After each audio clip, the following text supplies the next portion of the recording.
Les désirs, les plaisirs, les souffrances liées à l'amour vont donc s'exprimer à partir de ces années 70 très fortement dans la poésie, comme je vous l'ai dit. Et ce qui va évoluer au XXIe siècle, c'est que c'est plutôt les romans, la narration, les romans et l'autobiographie qui vont devenir les supports de l'expression de l'amour. Plaisir, désir, souffrance, revendication également, puisqu'il va être question dans un certain nombre d'ouvrages de la sphère privée, de l'intimité, Michael Madec qui peut évoquer son divorce, mais également l'homosexualité qu'on va trouver par exemple chez Jan Philippe Dupuy ou encore Gulrand Kervella. Jan Philippe Dupuy qui d'ailleurs dans Par d'Ibar fait son coming out, pourrait-on dire, explique comment il a découvert cette homosexualité. Ici ce sont des nouvelles en partie liées également à l'homosexualité.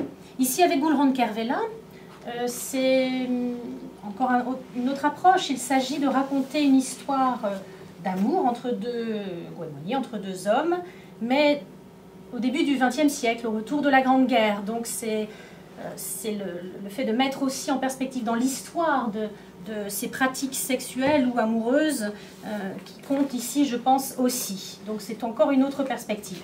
Je vais lire juste un tout petit extrait de Par d'Ibar, qui est donc, on va dire, un roman autobiographique, ou du moins qui concerne une partie de la vie de Jan Philippe Dupuy.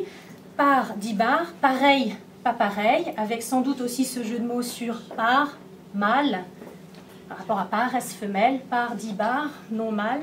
Voilà, je suggère, mais je ne sais pas plus. En tout cas, pareil, pas pareil, avec toutes les questions que cela comporte. Bon, là, c'est vraiment très court, hein, mais...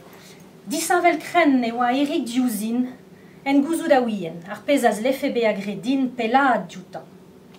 Padal, ne voe ke kon negise, karante awa enom maneil uzegile. Agar garante, en despet d'arpez aglever, ne rake dannen bezadal, bezas piswell lavad, ne rake dar garante distana. Eric était complètement différent de moi, je le savais, ce qui aurait dû m'inciter à m'éloigner de lui. Pourtant, ça ne se passa pas comme ça. Nous avions de l'amour l'un pour l'autre. Et l'amour, malgré ce que l'on dit, ne rend pas les hommes aveugles.